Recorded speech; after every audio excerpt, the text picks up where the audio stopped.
Fabricamos talento. Fabricamos innovación. Y, cómo no, sostenibilidad. Fabricamos una nueva economía. Y un mundo nuevo, en 3D, por supuesto. Pero sobre todo, fabricamos futuro. Y es que fabricamos empleo para más de 137.000 trabajadores. Fabricamos oportunidades globales de negocio en un espacio de más de 10 millones de metros cuadrados. Y fabricamos servicios de vanguardia y ventajas competitivas para más de 175 empresas. Consorcio de la Zona Franca. Fabricamos oportunidades para tu futuro. Welcome to D-Factory, the factory that develops talent, technology, innovation, and of course in the heart of Barcelona. After all, D-Factory is consolidating Barcelona as a European capital of development for Industry 4.0, for digitalization, for transformation, creating 1,500 direct jobs and 5,000 indirect jobs in the city, close to the metro, the harbour and the airport. And promoted by the Consorci de la Zona Franca de Barcelona.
Now it's the time of changes.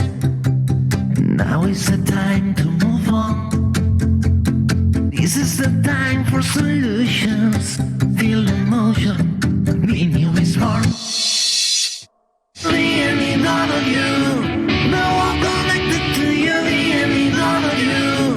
Maybe we'll do it for you. This is the time for solutions. The new is for you.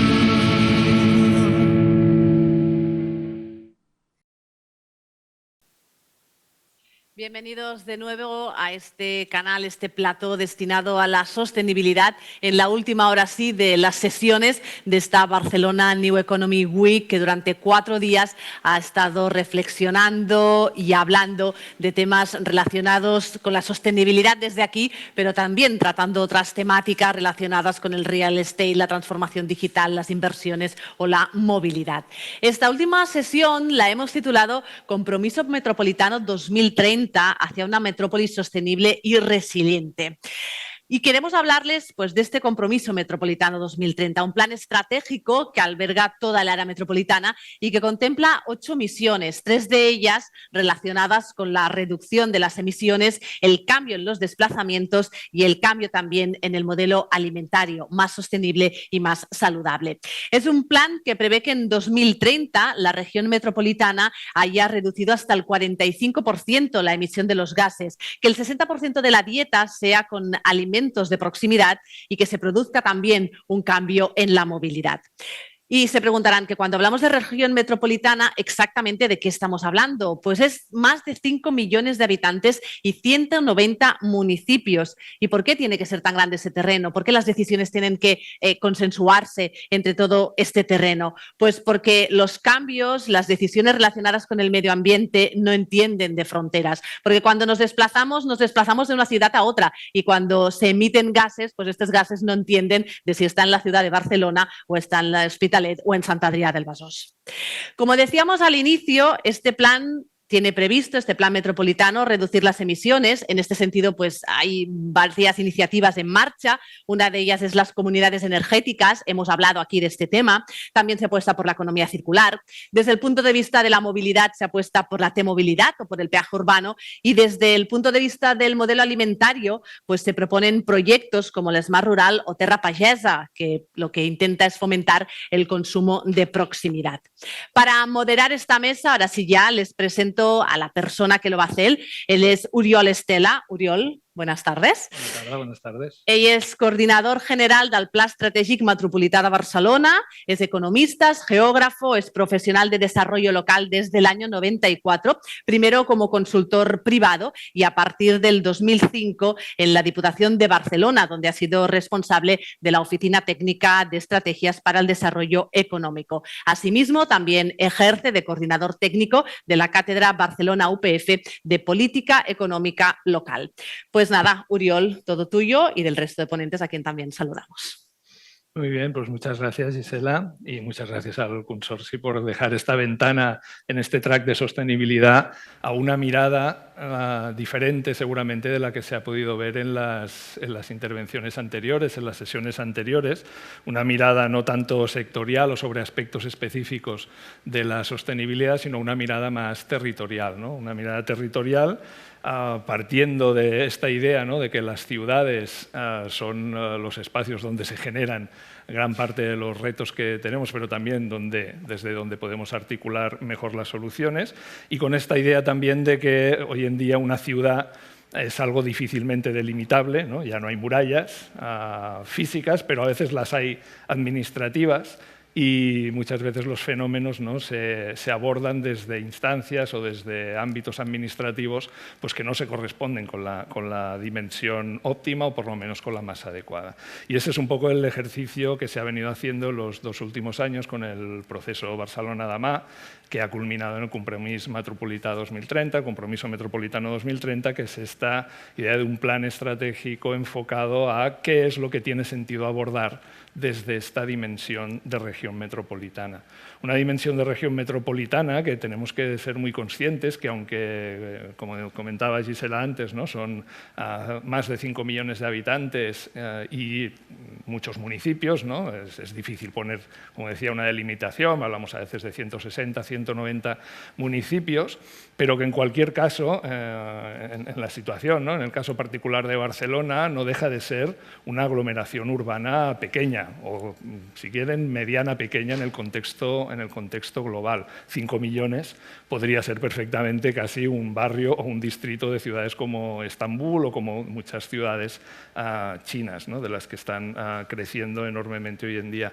Por tanto, digamos, tenemos en esta región metropolitana de Barcelona, por un lado, el reto de saber trabajar, ¿no?, y afrontar los retos que se nos enfrentan, ¿no?, en particular relacionados con la sostenibilidad, el cambio climático, etcétera, pues desde esta escala, y a la vez también la oportunidad de que, bueno, parece todo apunta, ¿no?, y todos los análisis, los expertos apuntan a que el mundo, ¿no?, el futuro es para estas ciudades, ¿no?, intermedias, estas aglomeraciones urbanas de un tamaño, digámoslo así, todavía humano, ¿no? Por tanto, creemos que es muy pertinente, ¿no?, hacer la reflexión un poco casi como cierre, ¿no?, de todas las sesiones que se han hecho en este track de sostenibilidad sobre diferentes aspectos sectoriales, pues creíamos muy pertinente hacer esta mirada más territorial.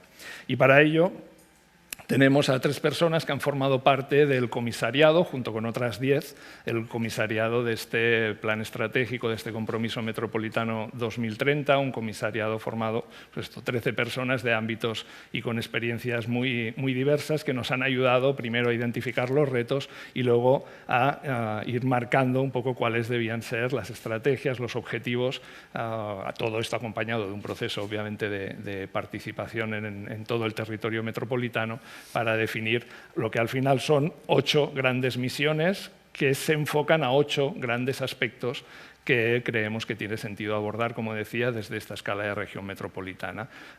Tenemos la cuestión de la vivienda, la cuestión de la movilidad, la cuestión de la cultura incluso, ¿no?, la innovación, ¿no?, en la economía, la reindustrialización sobre la base de la innovación, así hasta 8 misiones diferentes. Como comentaba Gisela, también hay 3 específicamente orientadas o más relacionadas, aunque todo está, digamos, absolutamente conectado, pero 3 más relacionadas con los temas que se han tratado en este track, que fundamentalmente son reducción de emisiones y transición en el modelo energético, el tema de la movilidad, ¿no?, de cómo cambiar también el modelo de movilidad hacia una mayor sostenibilidad y, por último, el del modelo alimentario. Pues como decía, 3 personas del comisariado que nos han ayudado en este proceso, las voy a presentar a continuación y luego les iré formulando pues, diferentes preguntas para que podamos hacer pues, una conversación así colectiva acerca de todos estos temas. Primero, aquí a mi izquierda, más cercana, es Ana Pérez Catalá. Ana Pérez Catalá es ambientóloga, es especializada en cambio climático y desarrollo internacional, investiga sobre políticas ambientales actualmente en un think tank, que si no me equivoco tiene base en París, IDRI, ¿no? El Instituto de Desarrollo Sostenible y Relaciones Internacionales, uno de los think tanks digamos, más importantes a nivel internacional en materia de sostenibilidad, y anteriormente fue codirectora de la ONG Climate Tracker y participó como observadora en todas de las cumbres climáticas de la ONU desde el año 2014. Por tanto, vemos que tiene muy presente todo el trabajo que se ha venido haciendo a escala internacional en esta materia. Un poco más allá está Marc García. Marc García es ingeniero de caminos y doctor en Ciencias del Mar por la Universitat Politécnica de Cataluña. Es catedrático de escuela universitaria durante una década, del año 91 al 2000, y entre 2001 y 2004 subdirector general de Planificación y Proyectos en la Direcció General de Ports y Transports de la Generalitat de Cataluña. Posteriormente fue director técnico de la Autoritat del Transport Metropolità de Barcelona y también posteriormente director de la oficina del Plan Delta, del Delta del Llobregat del Ayuntamiento de Barcelona entre 2015 y 2019. Marc, buena tarde. Buenas tardes. Y por último, Mireia Belil. Mireia Belil es geógrafa por la Universidad Autónoma de Barcelona y la Universidad de California, Berkeley, especializada en temas de desarrollo y política urbana, especialmente en definición de estrategias territoriales y sociales y de política internacional, directora de la organización Boracasi, en la que trabaja regularmente como investigadora y consultora para organismos internacionales y ciudades de todo el mundo. Dirigió en su momento los diálogos del Fórum Universal de las Culturas en Barcelona en el año 2004 y del 2005 al 2017 fue la directora general de la Fundación Fórum de las Culturas, impulsando varios de estos eventos en diversas ciudades del mundo. Como decía, también ha sido comisaria del proceso Barcelona EMA en esta mirada también internacional, ¿no? de conexión de Barcelona con el resto del mundo.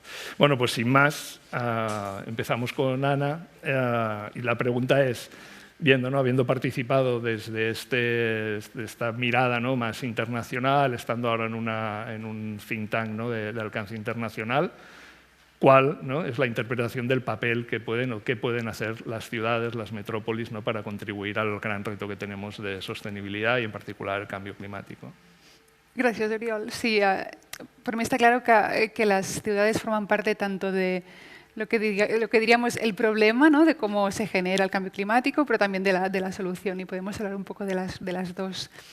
Está claro que solo con el volumen de gente que concentran, eso quiere decir que también tienen un volumen de coches, de servicios, etcétera, etcétera, y por lo tanto se habla de que el 75% de las emisiones a nivel global podrían estar relacionadas directamente con las ciudades. Obviamente es una forma concreta de contarlo, lo podemos mirar después por sectores o lo que sea, ¿no? Pero sobre todo se habla de que lo más importante sería el sector del transporte, que también es una problemática que vemos en Barcelona, o un tema más edificación y la calidad de la edificación y cómo esto también lleva a problemas no solo de salud y sociales, sino también del cambio climático. Pero no solo el problema viene como las ciudades generan gases de efecto invernadero, sino también los impactos que van a recibir o que ya están recibiendo. Vemos inundaciones y también son muy normales en la región en la que estamos.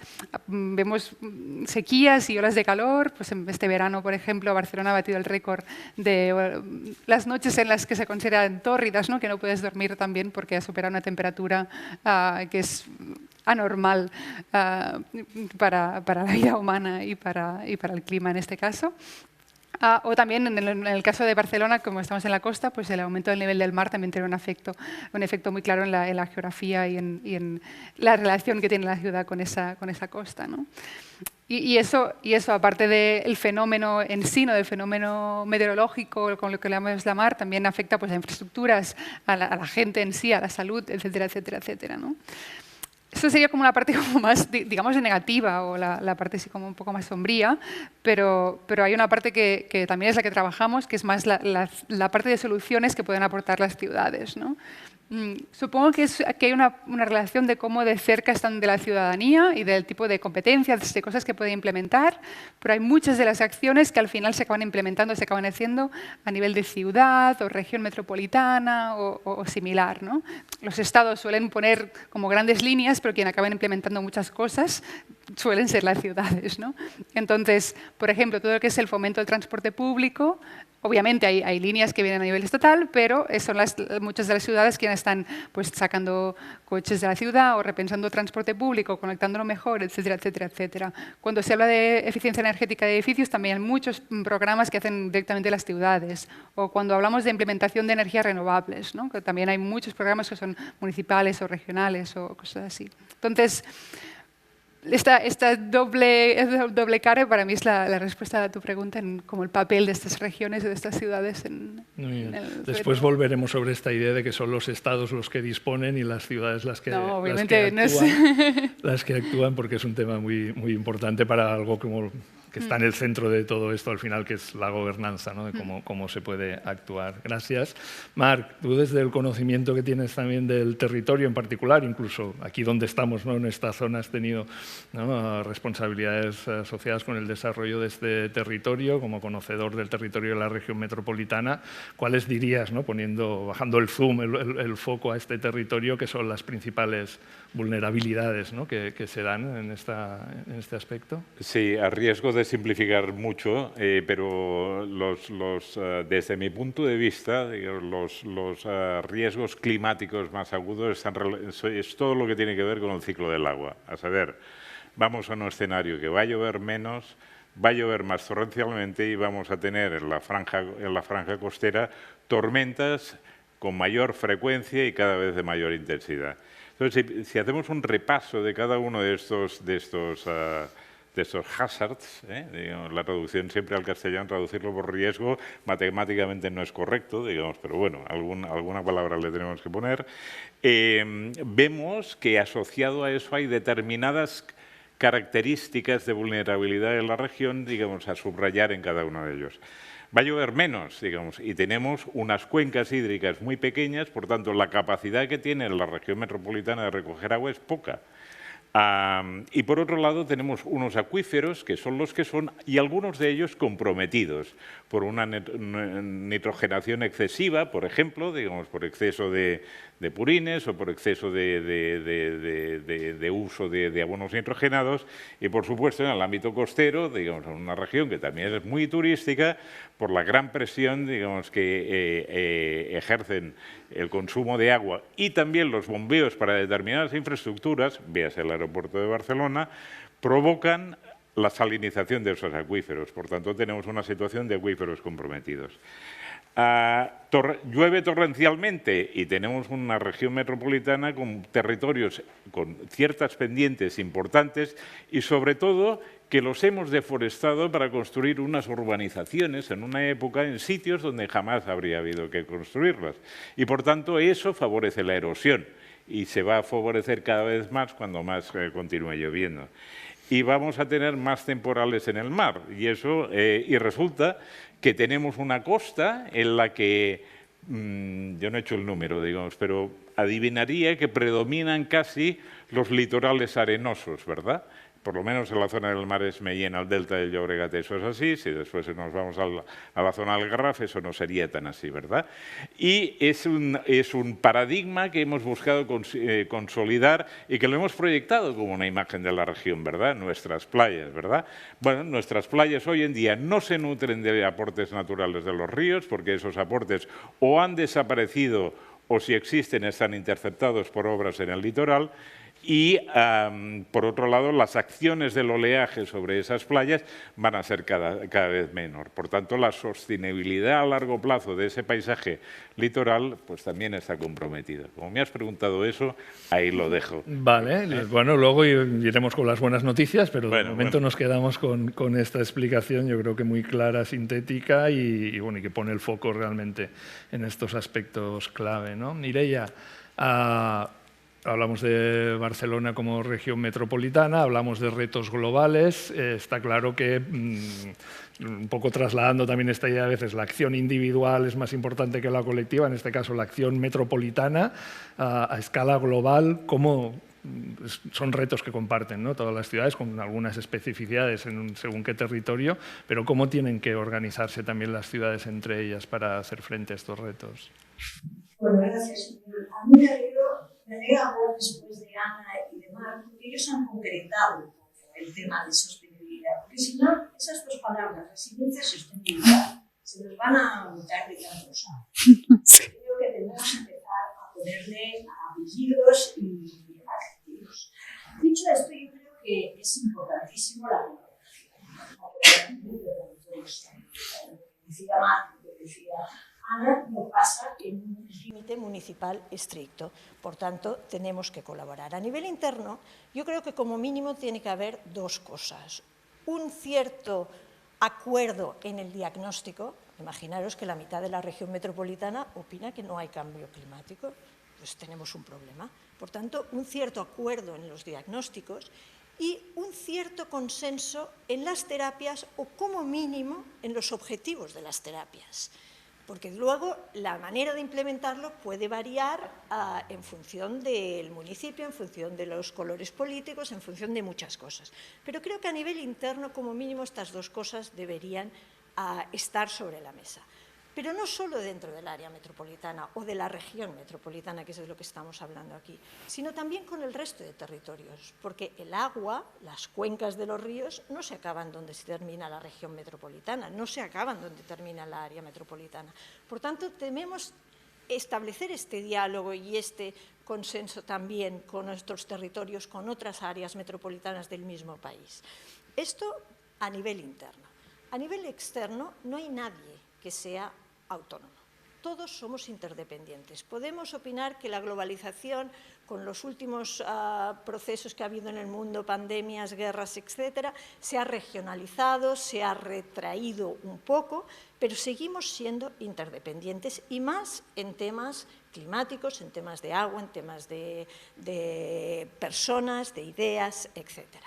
Por tanto, la cooperación es esencial y ninguna ciudad, ninguna, por grande que sea, por sí sola tiene ni la capacidad técnica, que esto es importante, ni el conocimiento, ni el músculo político, ni la capacidad financiera para solucionar estos problemas, ni para sus habitantes, ni para el resto del mundo.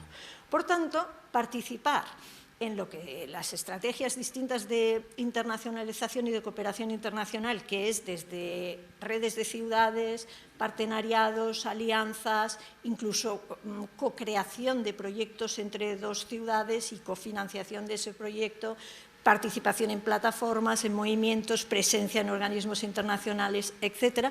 Todo este tipo de estrategias son esenciales. Este tipo de estrategias no son gratuitas, en el sentido de que tienen ventajas y tienen desventajas, y cada una de las ciudades y cada uno de los organismos que participan en ellas debe ser consciente de eso.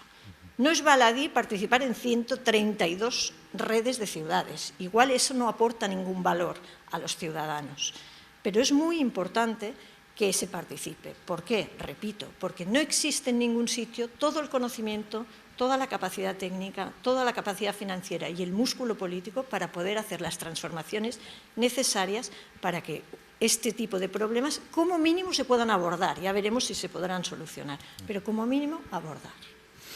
Muy bien, pues ya tenemos a las ciudades organizadas, digamos, en redes, organismos internacionales. Estos organismos, estas redes nos ponen deberes muchas veces y ponen objetivos y tal, y somos, digamos, la humanidad en general, o en todo caso los países responsables de todas estas cuestiones, especialistas en no cumplirlos y en postergarlos y en ponerlos hacia más adelante.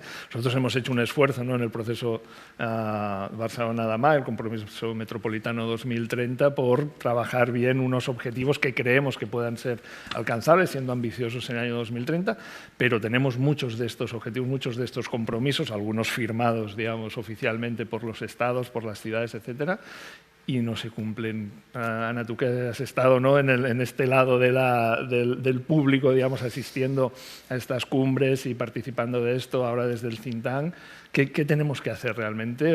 ¿Poner realmente otros objetivos o es que no se hace todo lo que se podría hacer para llegar? Es una muy buena pregunta y creo que la mitad de mi respuesta es exactamente lo que se acaba de decir, así que bueno, voy a retomarlo como pueda porque su respuesta era mucho más buena, muy bien, muchas gracias. Claro, cuando pensamos en estos grandes acuerdos, sobre todo si hablamos de cambio climático, pensamos, por ejemplo, en el Acuerdo de París, ¿no? Aunque sea a nivel estatal, porque son los estados quienes los firman, después hay muchas regiones que lo han como apoyado y creado su propia red para cumplirlo, a nivel de ciudad, etcétera, etcétera, etcétera, ¿no? Es algo que ha ido permeando a industrias, a lo que sea. Y cuando pensamos en un acuerdo así, no sé, nos imaginamos objetivos concretos de reducción de emisiones y cosas así, y no es exactamente lo mismo. No es exactamente así como es el acuerdo. De hecho, una parte muy importante del acuerdo nos dice que la cooperación es necesaria, que sin cooperación no vamos a conseguir los objetivos, que es exactamente lo que está diciendo Mireia. Y de hecho, no solo es, pues en este caso, un acuerdo político, sino si miramos la ciencia, cuando vemos qué dice la comunidad científica, en este caso el IPCC, que es el grande, es un cuerpo de científicos que revisan la ciencia climática a nivel internacional. También el IPCC demuestra que si no hay cooperación, los objetivos se cumplen mucho más tarde. Claro, en este caso, si lo imaginamos como más a nivel global, nos imaginamos cosas de cooperación como más en abstracto, ¿no? Las típicas conversaciones de Naciones Unidas son: nos falta financiación, nos falta transferencia de tecnología. Pero creo que si le damos una vuelta y pensamos cómo esto se relaciona con lo que estamos discutiendo aquí ahora, es bastante similar y es muy en línea de lo que estamos diciendo, ¿no? Tenemos que pensar que estamos dentro de un sistema y que compartir conocimientos, tanto dentro de la región como fuera, como a nivel de ciudad como con el campo, ¿no? Como que hay una serie de interrelaciones de cooperación que serán necesarias para cumplir estos objetivos. Por lo tanto, quizá no añadiría nada más porque lo han explicado muy bien, pero sí que pensar que una buena parte es esto, es ayudarnos unos a otros. Obviamente no cambiaría ahora los objetivos. No preguntabas, ¿qué hacemos? ¿No se están cumpliendo? Hay una parte que se solucionará así, con más cooperación. Y después podríamos hablar de otros temas, que no sé que son relevantes para hoy, pero no sé si son tan relevantes. Una muy clave, que sí que es relevante, es voluntad política, ¿no? A cualquier nivel para implementar esos acuerdos. Y otra también más relacionada con el cambio social, ¿no? Necesario para que esto suceda. Y ya está, lo dejo aquí. Muy bien. Ese es el motivo por el que hemos llamado este plan compromiso, porque hace falta el compromiso de todos, si no la planificación se queda en nada y los objetivos se quedan en nada, ¿no? Marc, una cuestión crucial, pero también que suele ser controvertida respecto al cambio necesario, tiene que ver con las infraestructuras, con el cambio también necesario en nuestra base infraestructural, ¿no? Si vamos a cambiar el modelo de movilidad, si vamos a cambiar el modelo de producción de energía, si vamos a cambiar el modelo alimentario, etcétera, esto exige cambios importantes en la base de infraestructuras que tenemos, ¿no? ¿Cómo tenemos que abordar este gran cambio? Pues seguramente con un gran pacto, ¿no? Como por ejemplo, y ya que estamos en el Delta del Llobregat, fue el pacto de 1994, el que se conoce como Plan Delta, ¿no? El anterior alcalde de Tejedor, el anterior alcalde del Prat, Luis Tejedor, decía que Plan Delta solo había habido uno, y es este. Y es muy curioso, porque es un plan, digamos, que nunca se formalizó como tal. Son 2 páginas en el BOE, pero de un calado brutal, porque fue un consenso, un acuerdo de todas las administraciones públicas de nuestro país, a todos los niveles: el Estado, la Generalitat, los consejos comarcales, el área metropolitana, los ayuntamientos de Barcelona y el Prat de Llobregat, que se pusieron de acuerdo precisamente en dar respuesta a eso. ¿Cuáles son las infraestructuras que necesitamos, ¿no? Y en ese pacto quiero recordar de que habían cosas tan importantes como la ampliación del puerto. Ni cabe duda, digamos, de que eso desde el punto de vista económico tiene una importancia. La tercera pista del aeropuerto de Barcelona estaba en ese pacto.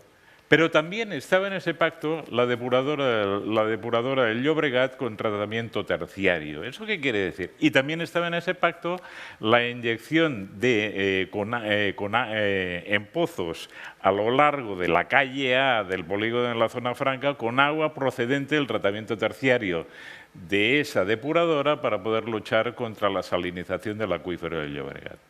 Entonces, eso fue y además, también esa depuradora tiene el terciario, provoca un caudal suficiente para ser reutilizado en inyecciones suplementarias al acuífero del Llobregat y también su impulsión aguas arriba del Llobregat y su vertido en el cauce del Llobregat para mejorar las características ambientales del río en su último trazo.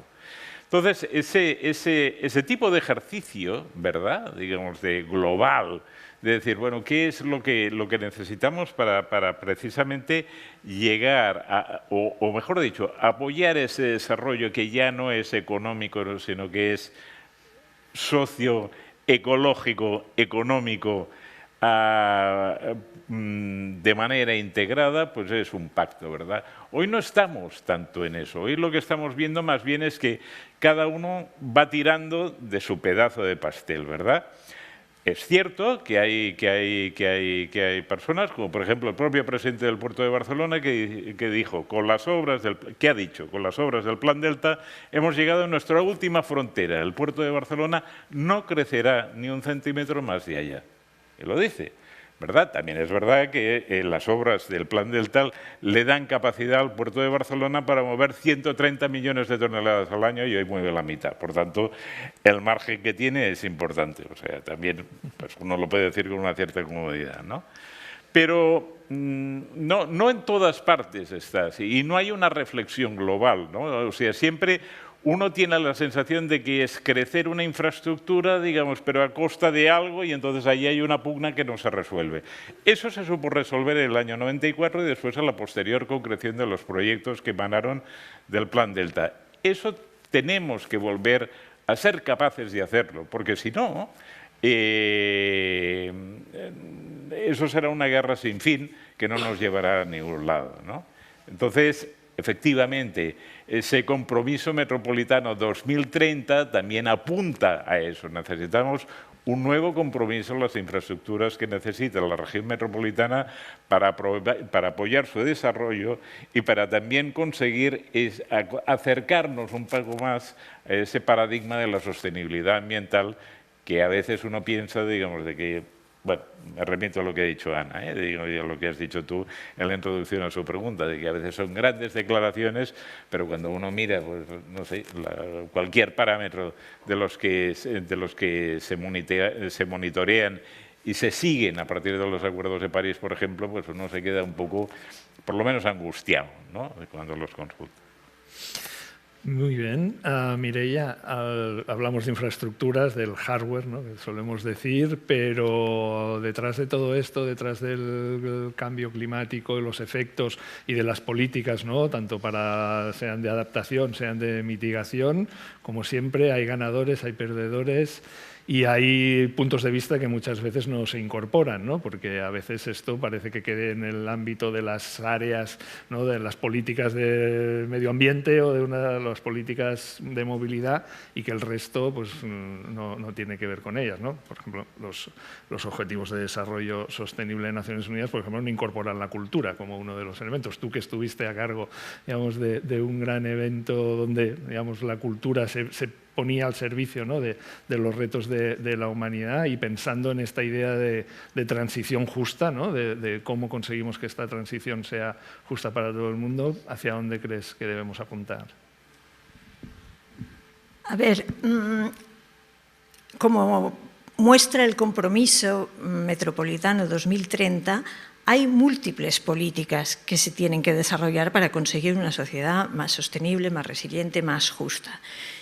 Estar en el mundo y que el mundo esté en nuestra casa solo tiene sentido si es para mejorar el bienestar y la calidad de vida de todos nuestros ciudadanos, si no, no tiene ningún sentido.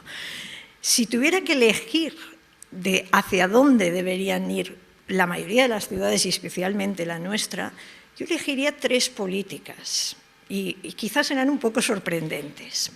Una es tener una metrópoli abierta. Y abierta quiere decir en todos los sentidos. Abierta al talento, pero también abierta a la gente, abierta a las ideas, abierta a las mercancías y abierta a los cambios internos y externos. O sea, no se puede pregonar la modernidad y después cerrarse a cualquier cambio o considerar que un cambio es un peligro y solo un peligro. Evidentemente, puede tener peligros, pero también tiene sus ventajas y siempre se tiene que valorar los beneficios y los costes y los ganadores y los perdedores, porque no es verdad que las cosas sean neutras. Además, debería ser, en esta abertura, comunicada y conectada internamente, no solo algunos puntos, sino toda ella. Y esto es importante, conseguir infraestructuras de comunicación, 5G, etcétera, que permitan a toda la población sentirse en ese mundo en el que estamos. La segunda política, quizá os va a extrañar un poco, pero creo que es convertir de una vez por todas los servicios sociales en la cuarta pata del estado del bienestar. Pero por servicios sociales no entiendo solo dependencia y cuidados, sino servicios sociales en su sentido más amplio. Y eso quiere decir reconocimiento profesional, a reconocimiento social de estos servicios, acceso universal, que no quiere decir gratuidad absoluta, y una cierta estructuración de puerta de entrada a los otros servicios o a las otras patas del estado de bienestar, como puede ser la sanidad o la educación. Seguramente muchas cosas serían menos graves o se ahorraría ciertos pasos si este sistema de puerta de servicios sociales funcionara. Y la tercera enlaza un poco con lo que ha dicho Marc. Nos falta inteligencia colectiva, es decir, la capacidad de construir y no destruir, la capacidad de los acuerdos interadministrativos, interagentes, la capacidad de los acuerdos con gente distinta a nosotros, porque acabamos siempre haciendo acuerdos con los que son iguales a nosotros. Y eso es uno de los grandes problemas que creo que se ha de trabajar, porque es un problema político, es un problema cultural, es un problema educacional. Y sin él, si no conseguimos que haya inteligencia colectiva en las comunidades de vecinos, todos hemos sufrido alguna vez una reunión de comunidades de vecinos, en las familias, en los barrios, en las ciudades, en la política, en los grandes planes de futuro, es muy difícil que esa máquina de construir futuro que son las ciudades y las metrópolis funcione bien. Muy de acuerdo. Y déjame retomar algo que has dicho en tu primera intervención, en la primera mitad de tu primera intervención, porque has hablado del necesario acuerdo, ¿no?, también entre las ciudades, entre las metrópolis y el resto del territorio, aprovechando que tanto Ana como Marc son residentes en espacios no metropolitanos. Quería preguntarles por esta idea. En el compromiso metropolitano hablamos de un necesario pacto urbano-rural para cuestiones como la energía, el agua, ¿no?, importantísimo que lo has citado tú antes, los alimentos, también el talento, etcétera. ¿Cómo veis desde la perspectiva, desde donde vivís ahora, ¿no?, esta relación y en qué salís perdiendo y en qué salís ganando, ¿no? Comienza. Okay. A ver, sí, o sea, creo que la idea de un pacto es muy necesaria, ¿no? Como hay una falta, creo que, sobre todo, soy nacida en una ciudad y me he ido a vivir al campo y veo que hay una falta un poco de reconocimiento, un poco como hablabas de estos sectores que son tan caudales para la economía como serían los servicios públicos. Pasa un poco lo mismo, ¿no? Falta un poco de reconocimiento de que realmente están preservando no solo un conocimiento para generar alimentos o lo que sea, sino también un servicio ecosistémico, etcétera, etcétera, etcétera. Y esto crea un poco de, no sé si se la llamaría polarización, pero sí como distanciamiento, ¿no? De decir, es que no nos entienden desde esa perspectiva y nosotros no entendemos la de aquí, ¿no? Y entonces creo que es necesario, ¿no?, que ese tipo de diálogo que comentas de, no sé cómo haría exactamente el pacto, ¿no? Eso habría que pensarlo, pero sí que hay que construir estos puentes para que se entienda desde la ciudad la importancia de esto y al revés, ¿eh? Como creo que parte de la crítica también sería hacia el campo de decir, bueno, también dependéis de muchas cosas de la ciudad, ¿no? Yo tenía que ir al médico y he bajado de la ciudad. Por falta de servicios, todo está conectado, obviamente, pero bueno, como hay que entender esa interdependencia y ponerla en un diálogo, creo que es bastante necesario, o al menos útil. Sí, yo efectivamente, después de 60 años de urbanita, me he convertido en un rural. Yo cada vez lo digo, yo cuando vengo a Barcelona cada vez me siento más de pueblo, pero bueno. No, y podría decir muchas cosas, pero hay algo que yo creo que es importante, vamos, a mí me gustaría destacar, ¿no? En el pueblo, vivo en un pueblo de 5.000 habitantes, cuando nos encontramos por la calle con personas que igual no nos conocemos o no somos amigos, nos saludamos. Decimos buenos días, buenas tardes, web, ¿qué tal? Bueno, vivo en un pueblo de Mallorca y ya dicen web, etcétera, ¿no?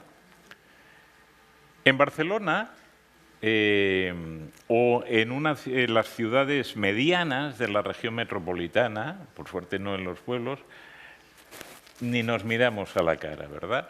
Entonces yo creo que hay un gran activo que tienen las ciudades, que son los barrios, ¿verdad? Que ahí hay un trabajo inmenso por hacer, ¿verdad? O sea, en el Renacimiento se habló, vamos, siempre hemos puesto como ejemplo, ¿verdad?, de la ciudad de dimensión humana, la Florencia renacentista, ¿no? Esa ciudad tiene una dimensión determinada en el territorio, en el número de habitantes, etcétera, que le da esa característica, ¿verdad?, de esa habitabilidad, iba a decir vivibilidad, porque sería el livability en inglés. Entonces, eso es imposible a escala de una gran urbe o una gran aglomeración metropolitana, pero sí es posible a nivel de los barrios. Entonces, yo no digo transformar un barrio metropolitano en un pueblo, eso es imposible, pero sí que es posible incorporar, ¿verdad? O sea, en nuevas políticas de convivencia, de socialización de los vecinos. Hoy en día, digamos, es tremendo, ¿verdad?, ver lo que está pasando con las asociaciones de vecinos, ¿no? O sea, las asociaciones de vecinos, digamos, se han ido descapitalizando, ¿no? O sea, gentes, por ejemplo, me acuerdo yo hace 30 años cuando trabajaba en la Dirección General de Transportes, ostras, gente en Trinitat Vella, en Torrebaró, etcétera, o sea, personas que eran capaces de nuclear a toda la comunidad y de establecer un diálogo con ellos y de crear una articulación ciudadana, eso se está perdiendo. Entonces, ahí hay algo a recuperar, creo yo, digamos, en el ámbito de los barrios metropolitanos. Y yo creo que eso es un activo que sigue estando ahí. Creo que es una batalla que no está perdida, ¿verdad?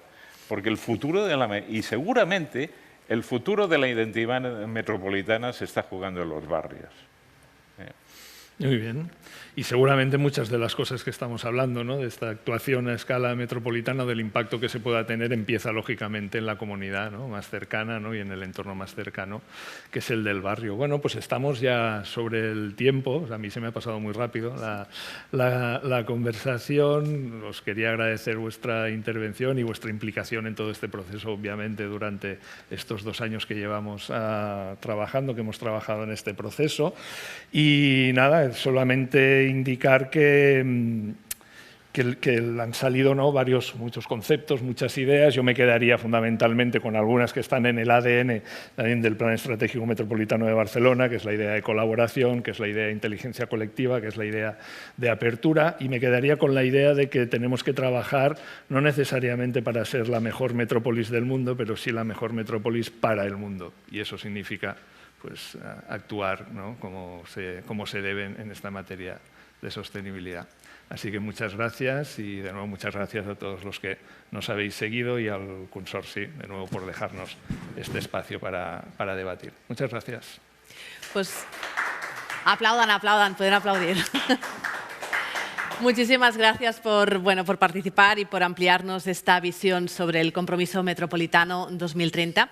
Nosotros ponemos punto y final a esta sesión de hoy, pero también ponemos punto y final a estos 4 días de la Barcelona New Economy Week. Ya saben que han sido 4 días de reflexiones, de opiniones, de conceptos, de pensar un poco cómo va a ser ese mundo del futuro, que ya no es del futuro, sino que podríamos decir que es del presente.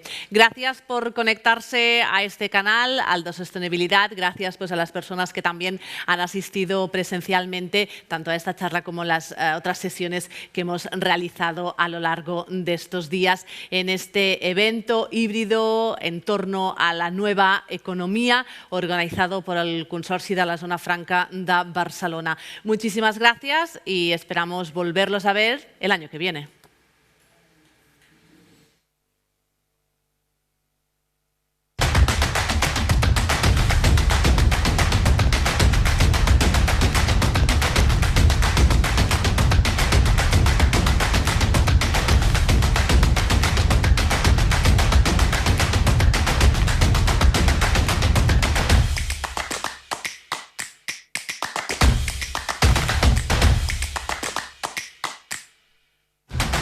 Fabricamos talento, fabricamos innovación y, cómo no, sostenibilidad. Fabricamos una nueva economía y un mundo nuevo, en 3D, por supuesto. Pero sobre todo, fabricamos futuro. Y es que fabricamos empleo para más de 137.000 trabajadores. Fabricamos oportunidades globales de negocio en un espacio de más de 10 millones de metros cuadrados. Y fabricamos servicios de vanguardia y ventajas competitivas para más de 175 empresas. Consorci de la Zona Franca. Fabricamos oportunidades para tu futuro. Welcome to D-Factory, the factory that develops talent, technology, innovation, and of course in the heart of Barcelona. After all, D-Factory is consolidating Barcelona as a European capital of development for Industry 4.0, for digitalization, for transformation, creating 1,500 direct jobs and 5,000 indirect jobs in the city, close to the metro, the harbour and the airport. And promoted by the Consorci de la Zona Franca de Barcelona.